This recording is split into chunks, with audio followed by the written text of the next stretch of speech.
right. Welcome, everyone. Welcome to the Real Stories, Real Bodies, Real Healing.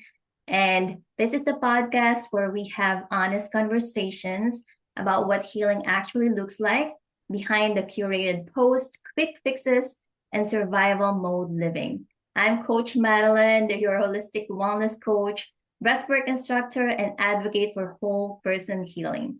So, this space is for women who have been holding everything together while quietly feeling exhausted, inflamed, disconnected, or unheard inside their own bodies.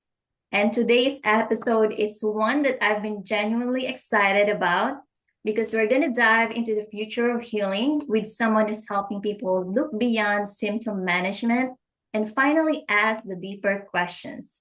Why is the body struggling in the first place? So today I'm joined by someone specialized in functional medicine, Dr. Harvey Loomstein from the Biotech Institute, and we're going to talk about his new program and the growing shift toward root cause healing, what people need to understand if they truly want long-term wellness instead of temporary relief. Dr. Harvey, welcome to the podcast. And before we dive into the program itself, I'd love for listeners to get to know you a little bit more.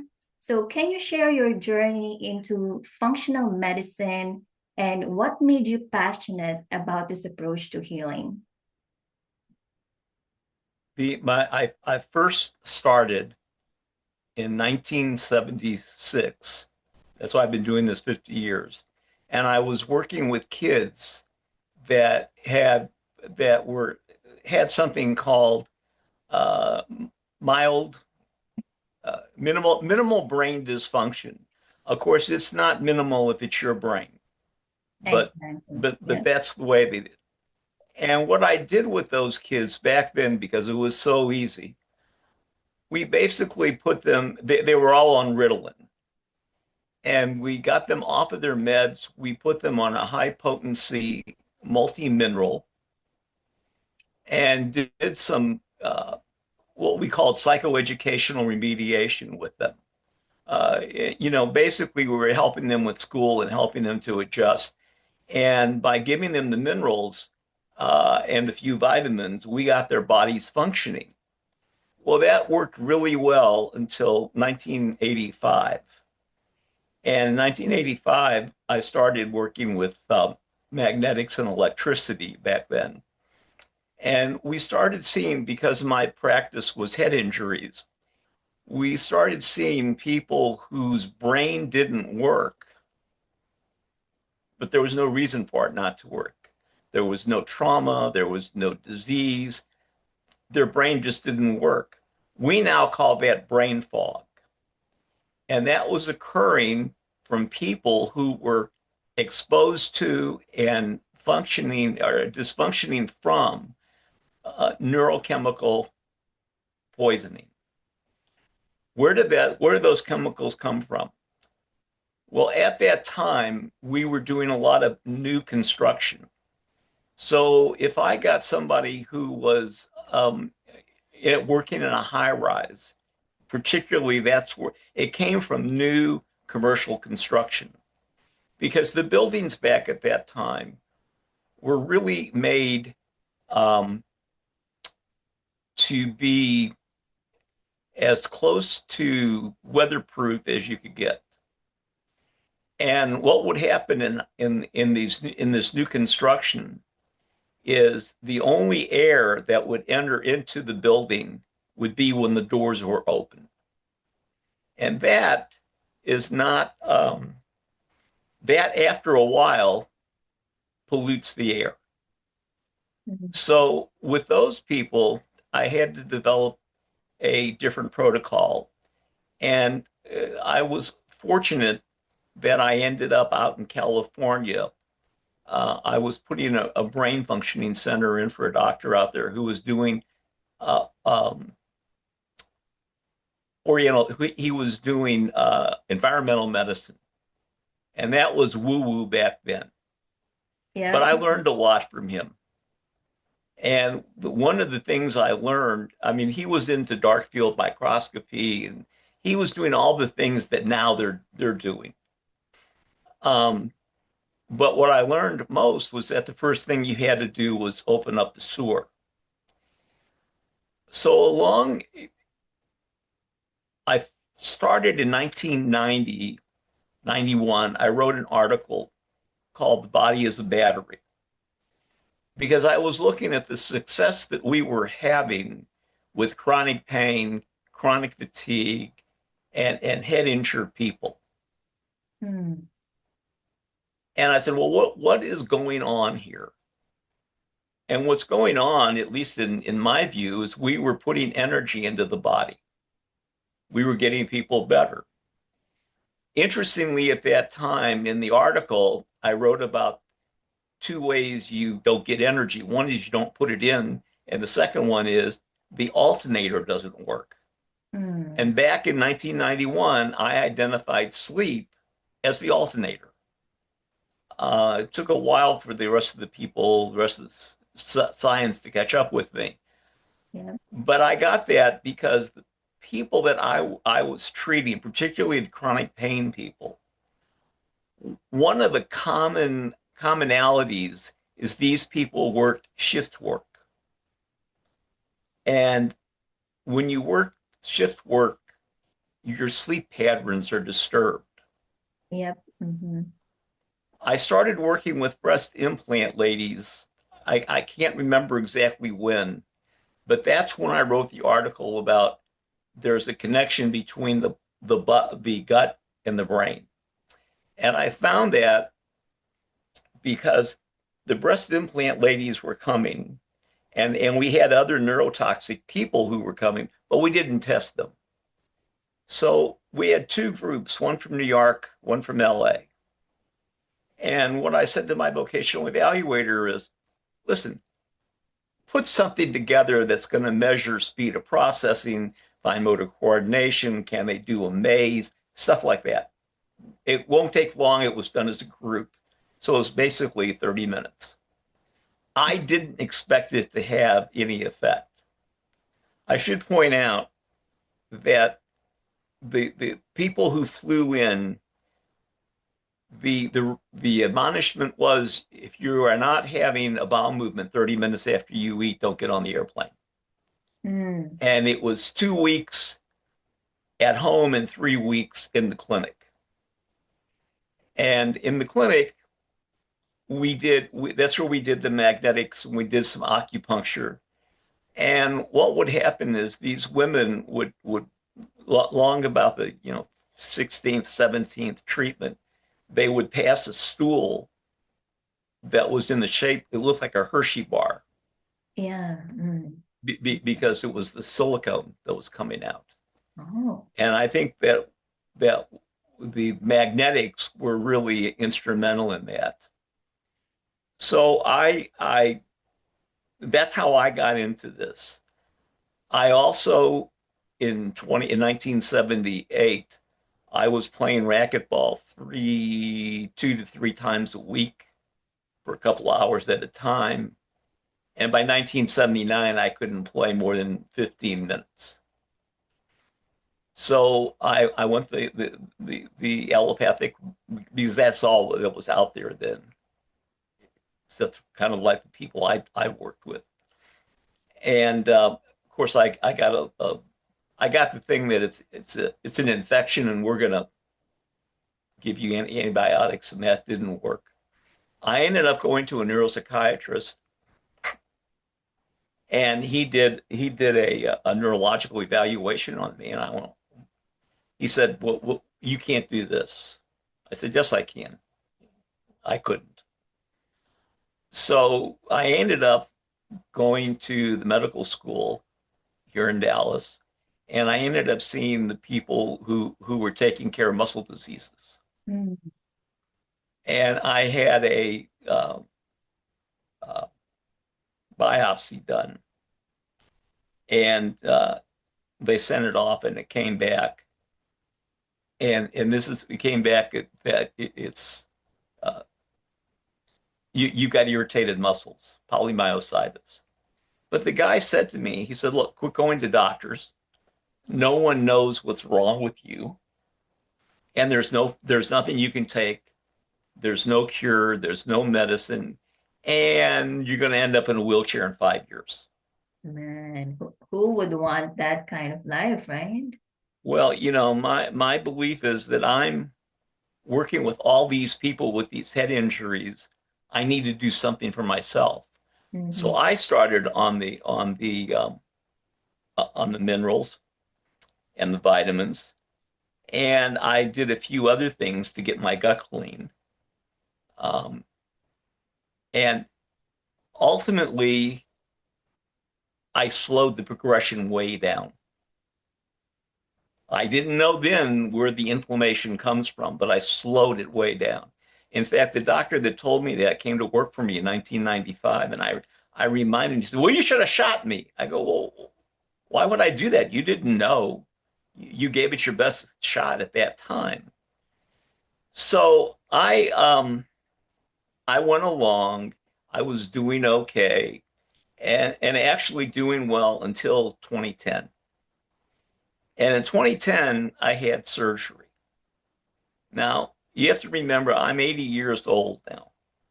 Mm-hmm. So back in 2010, I was 60, I guess, or 65. And your body doesn't handle those kinds of shocks when you're older. Yeah. I didn't know that. I know it now. And I actually had two surgeries, one in 2010 and one in 2011. And by 2015, my brain wasn't functioning so well. That was from the anesthesia, but I didn't know that either. Yeah. Mm-hmm. And then I mean the thing is when you have a muscle disease, you're going to have problems with your liver. It's kind of just the way it goes. So in 2018, 2019, somewhere in there, I decided I wanted to be an Uber driver because I like talking to people. And in 6 months, I found out, number one, that I was going to go broke because I couldn't even make enough money to pay for the people at the car. But the important thing was I started eating fast food again because you're out there and you're driving and you go through and you get a Coke and you get some fries. And, you go into all those bad habits.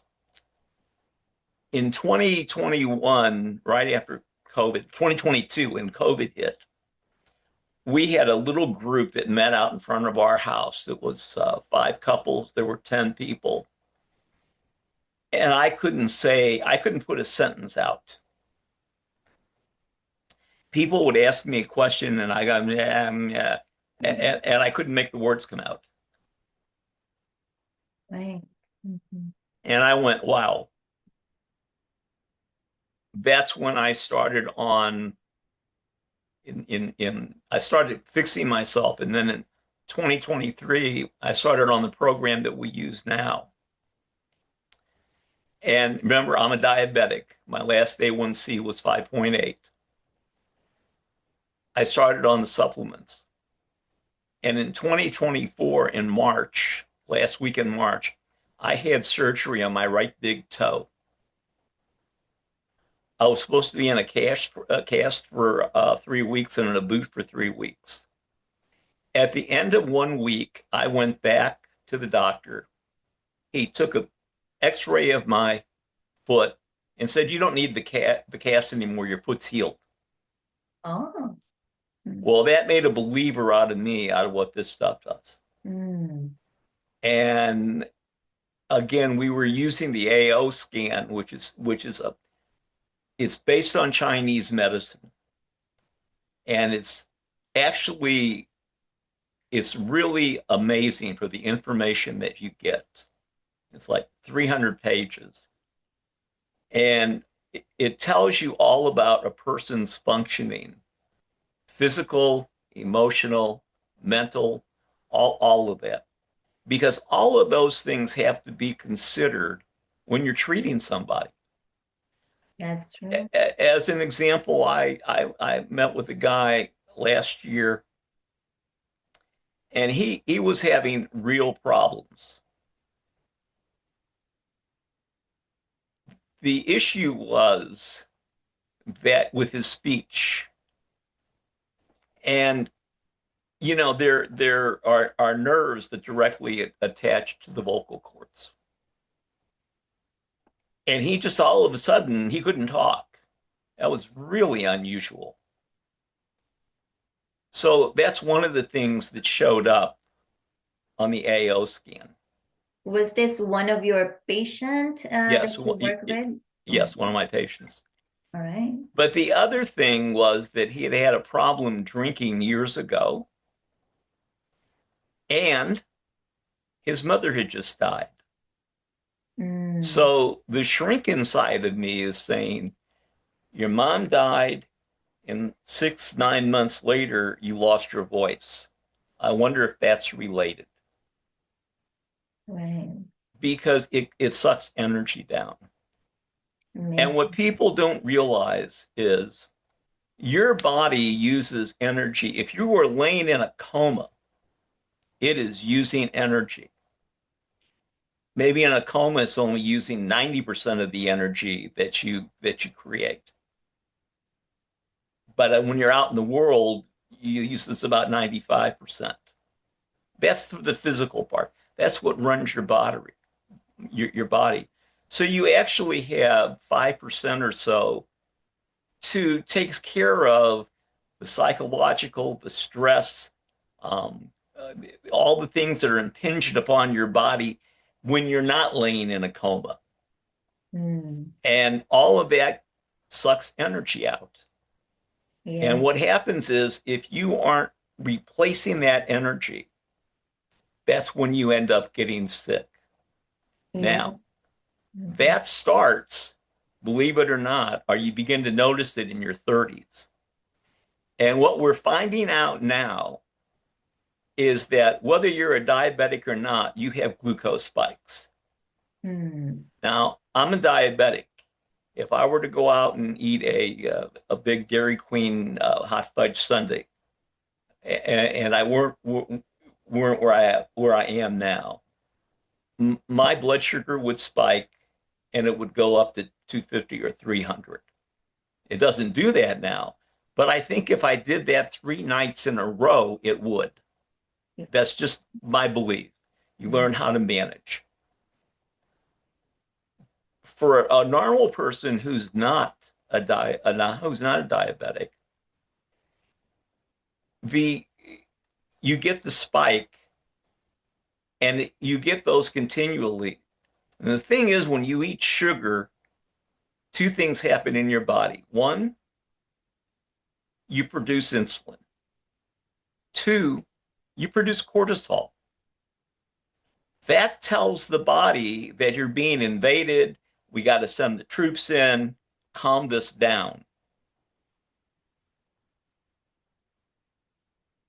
There's things in your blood that calm it down. But you have to remember your body only has two states. It's either being out to grab the saber-toothed tiger and get dinner, or it's rest and relax. It's I'm safe now. The fire's on, the cave is okay. Because folks, this is all biology. It's not anything that you have control over. This is autonomic. It's biology. So if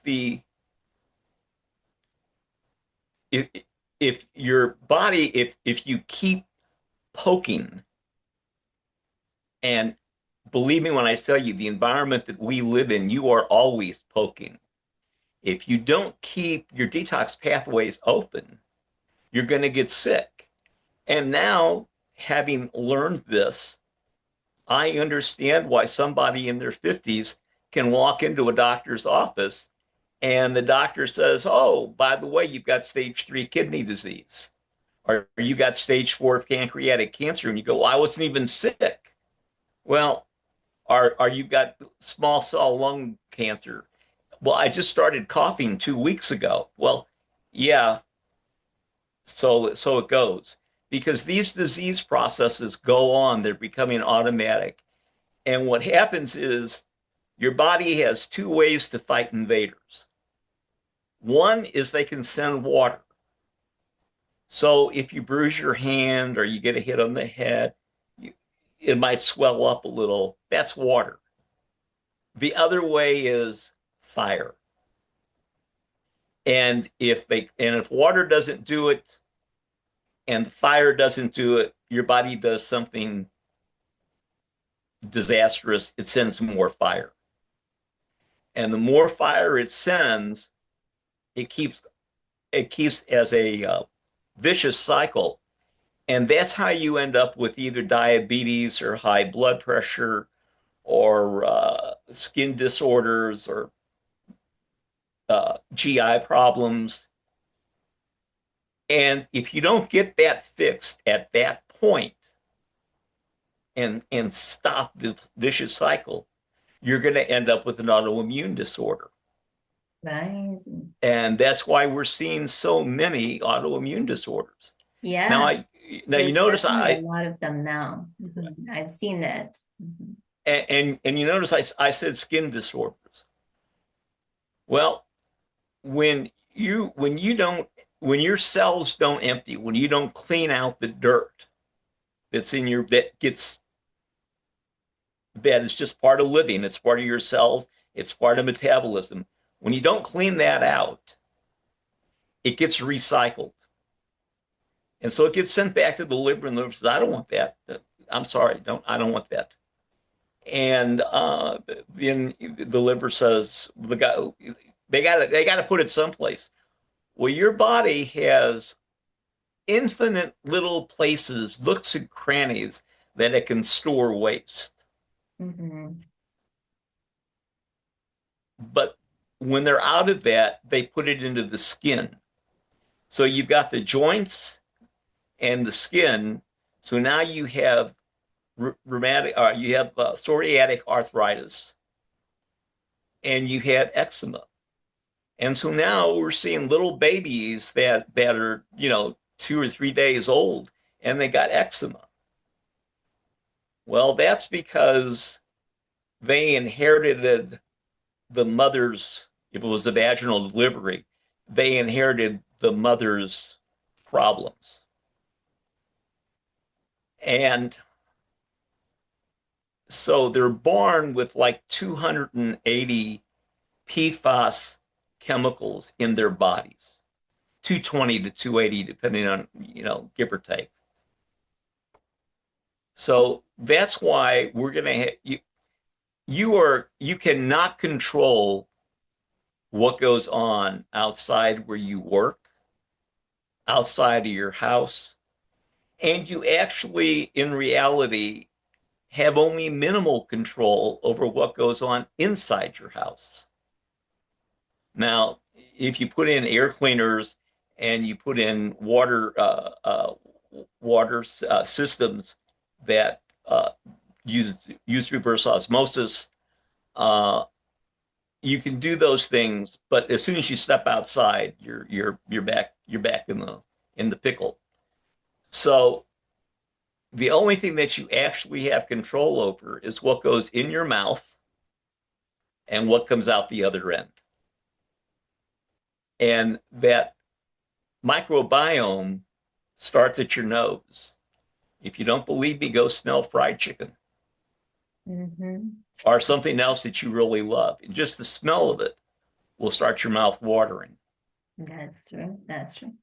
So, Dr. Harvey, it sounds like your personal experience really led you to this work that you do now. What did you notice was missing in traditional healthcare when uh, that you can compare from what we have now? Well, there's a couple of things.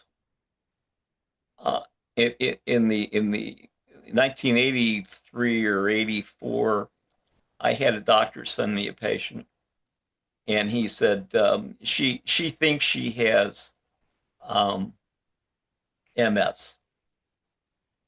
Okay, and she came in, and she was a psychotherapy patient, and she came in, and I said, if there was one thing that I could help you with, what would it be? And she said, get rid of the numbness in my feet. I went, oh. So I talked to her, and then I called the doctor back and I said, well, did you do a spinal tap on her? Well, no. Why don't you do one? We'll see what that shows. She had MS. Now, remember, we didn't have radiology back then. We, Yeah. we, we didn't have a way of visualizing the brain. So you had to listen to what the patient says and what the patient will tell you. The problem is you can't blame the doctors, the allopaths. Number one, because you're always going to need them. You're Yeah. always going to need an allopathic doctor because you're going to get sick, you're going to get cut, you're going to break an arm. Something's going to happen that you're going to need acute care. The problem is that once they give you the acute care, they keep that same model for chronic care, and it doesn't work because Mm, it doesn't fix the problem. right. And that's the thing with acute care. It works well for acute care. You come in, doc, I got this, this, and this. And he's like a little IBM machine. Back in we had the $64,000 question, and the little cards would come down, and he'd take them out and he'd say, okay, you've got this. And that's the way they're trained. You can't blame them for that. They're trained to react to a series of symptoms. The Mm, problem is by the time you're reacting to a series of symptoms, you're so far downstream from the cause that you got to fight to get back to the cause. And when I started doing this in 1985, that's what I did. My belief is I went to doctor school to help people. I don't want people coming to me forever and ever. I want to teach you to be your own doctor. In fact, our philosophy right now is we want you to learn to become your own health care consultant, mm, right? exactly. So That's that you great. don't you don't have to know what I know, but you at least know where to go to find the information. Mhm. And you want to get good information.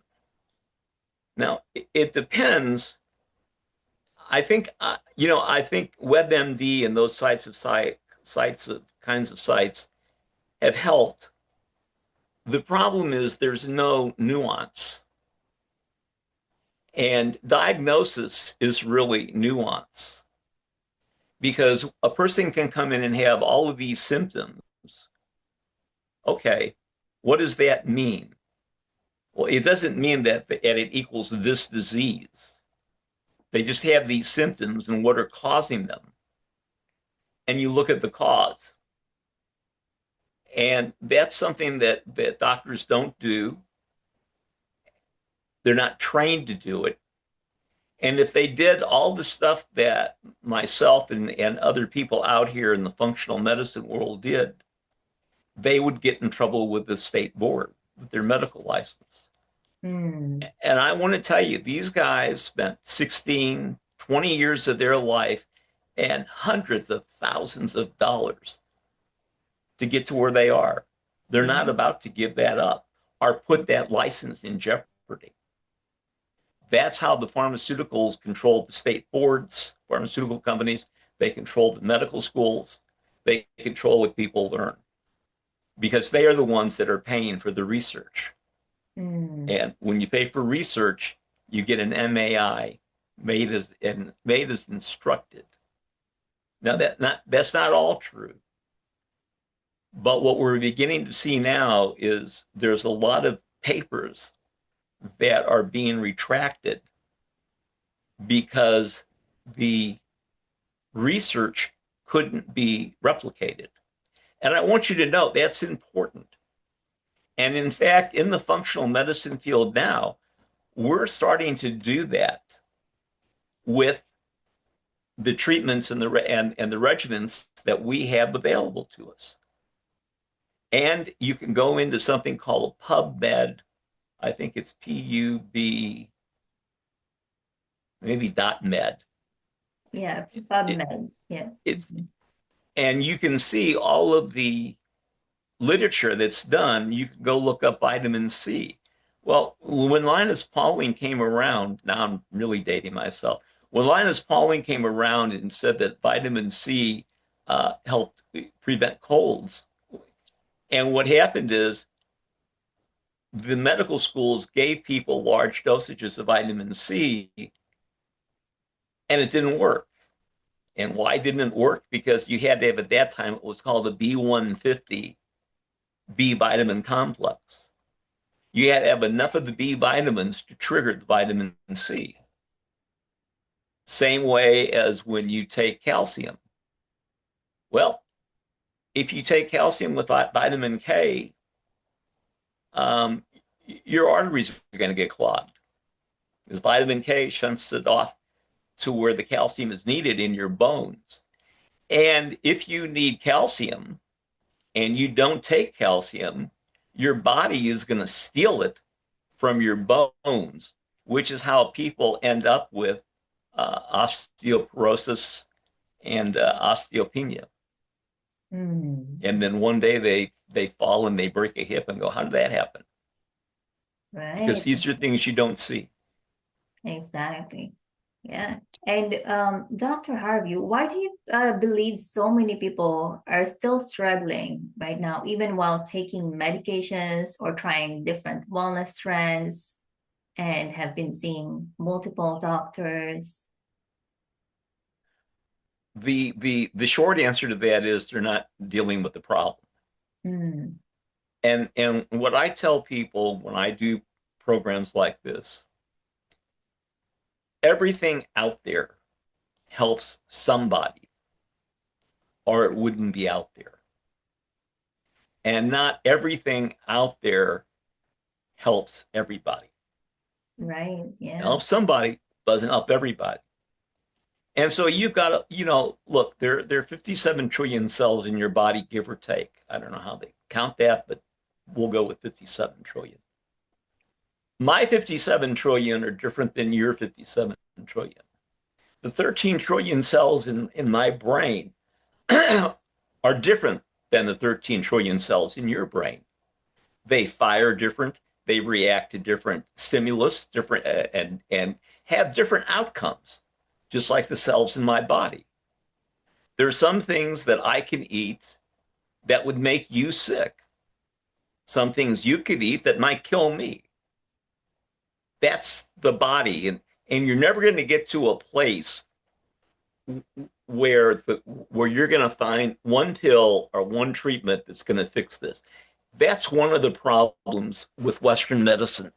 Mm, It's what we call reductionistic.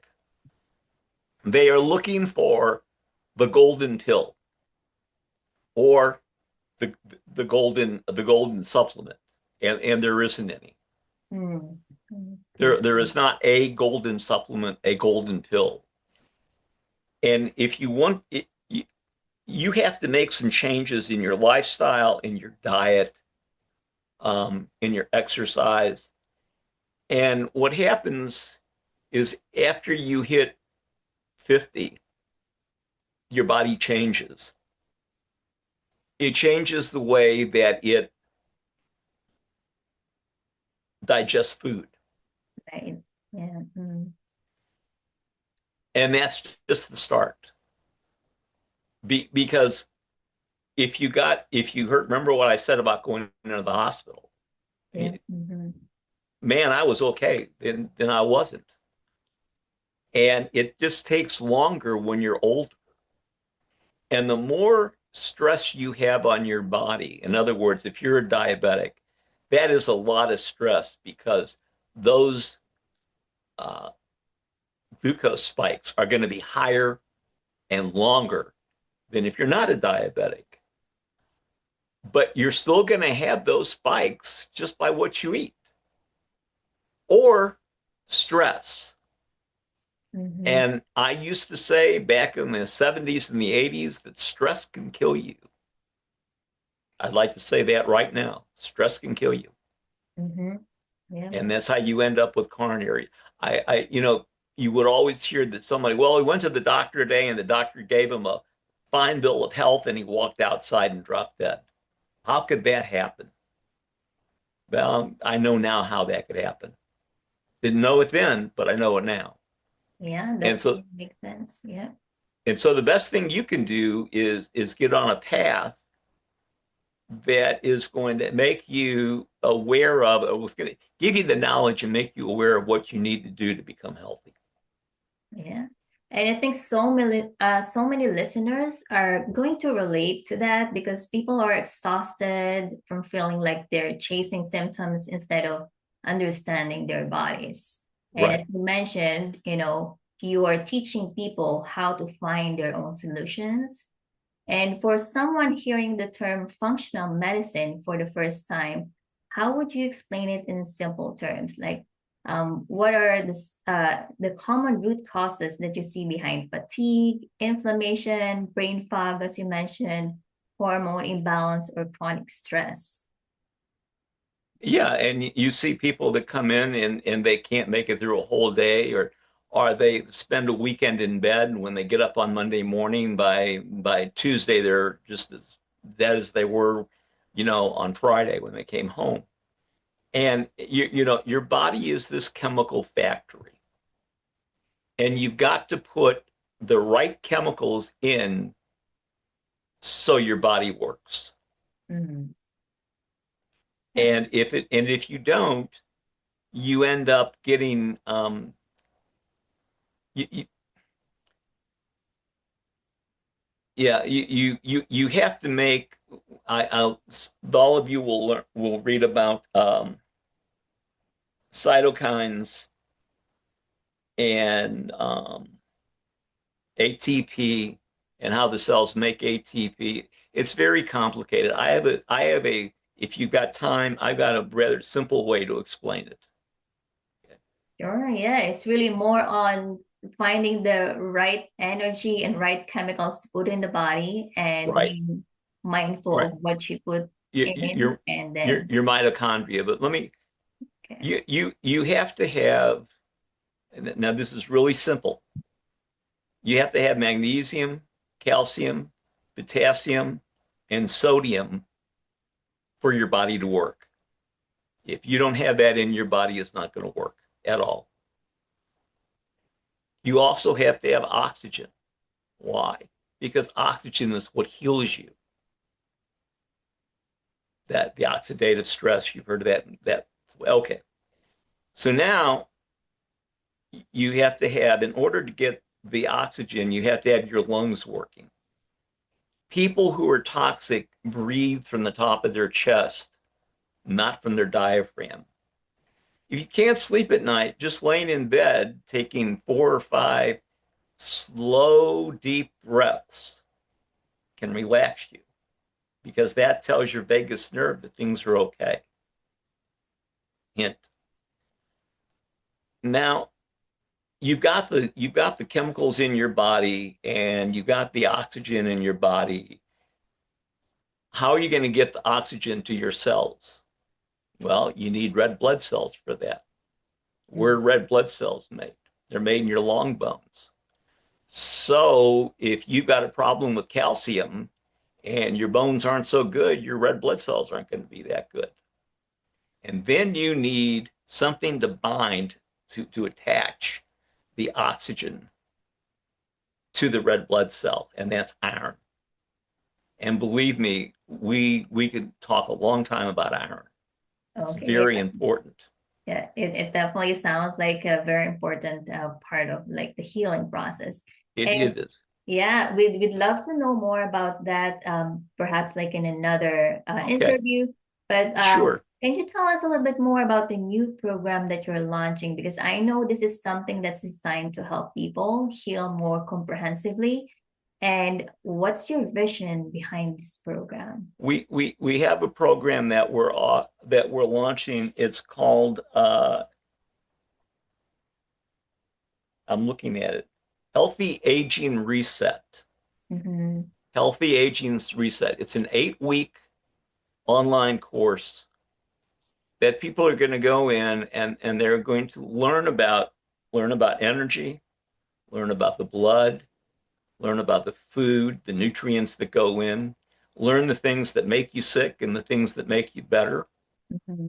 and how to be aware of what's going into your body and then listening to your body.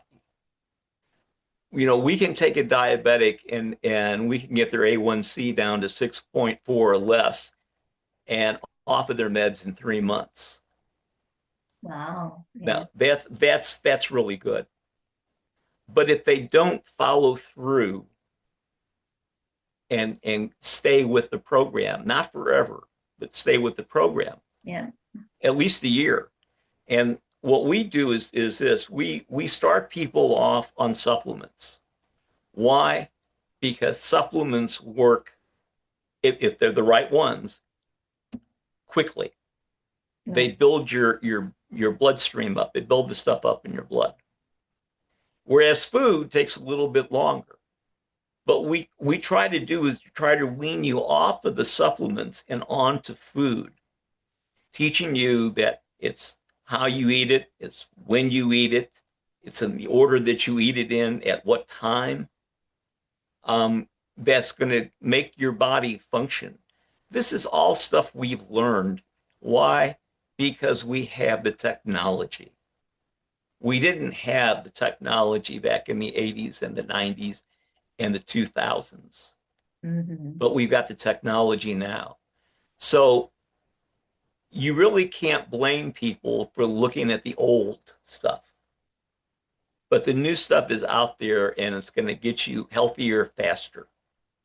And who is this program really for? Who are you hoping to help with this healthy aging? We're basically looking for people 50 to 70 Mm-hmm. who want to live to be 80 and Okay. would like to go on past that. Because once you make it to 80, you got a pretty good chance, if you're healthy, to make it on through. Remember, the warranty runs out at 120. At least that's Mm, what's in the Bible. yeah, makes sense.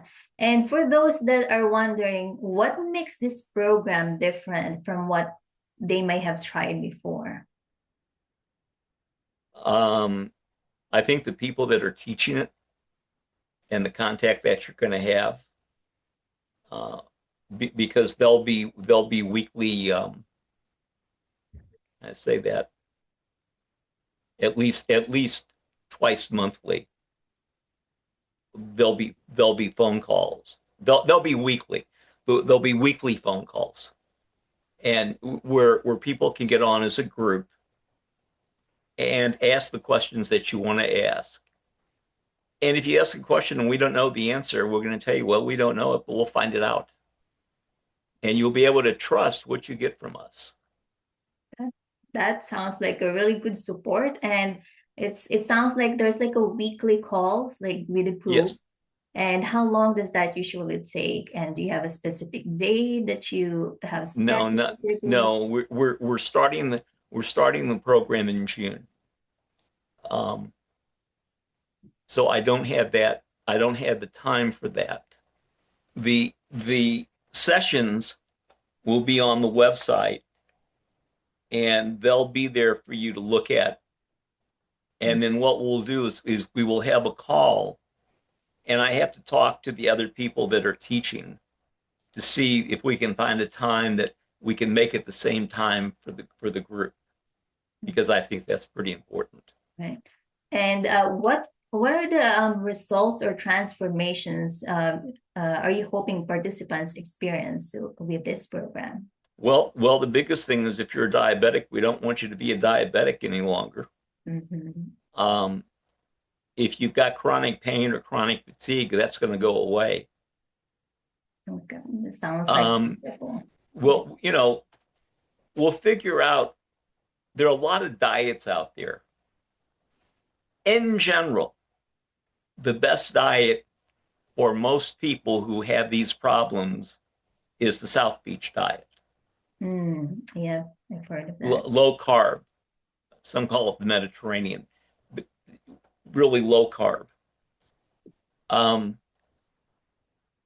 but that still doesn't mean you don't eat meat because there's certain amino acids that you can only get from meat. You can't get it from plants.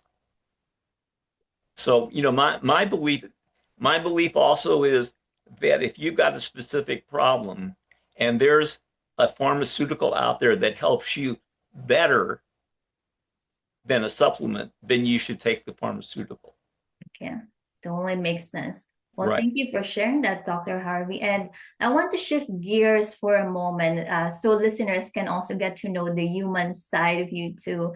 What's one daily habit that you can share that you never skip? When I get up in the morning, before I have my coffee, I have two hard-boiled eggs every morning. One, what is that with regards to the two hard-boiled eggs, what does that do for your body? Oh, wait. It calms down the cortisol that's been elevated because about 2 or 3 o'clock in the morning, your body gets a knock and it says, time to get up and get moving. And so cortisol comes out, and so does insulin. Well, the eggs are going to tamper that down. It also gives you all the amino acids that you need. And it makes you feel filled satiety because it's protein. And that's one of the ways you control what you eat is you eat protein. So that is the one thing that I do. Breakfast was always important, but sugar smacks and K-pops and stuff that kids eat today, you don't want that. That just sugars them up. That is definitely a great tip. And I love this conversation because it really reminds us that healing isn't about becoming a different person. It's more like helping the body return to what it was designed to do when it finally has the right support, information, and environment. And Dr. Harvey, where can listeners learn more about your program and connect with you? They can come to our website, which is Biotech Institute, the whole thing, BIOTECHINSTITUTE.net. All right. And Again, so all of our info and also on LinkedIn. wonderful. And I'm definitely gonna put that website link down this recording. And to everyone listening, if today's episode resonated with you, send it to someone whose body has been crying more than words can explain. And remember, your symptoms are not random, your exhaustion is not normal, and healing is not vanity, it's wisdom. And thank you so much Thank for you. joining us for another episode, Dr. Harvey Loomstein. We learned a lot from you today, and we're looking forward to hearing more about your program that's getting started in June. And thank you so much for spending the time here. And I'm Coach Madelaine here, and I'll see you next time to our Real Bodies, Real Healing, Real Stories. Have Thank a you. great day.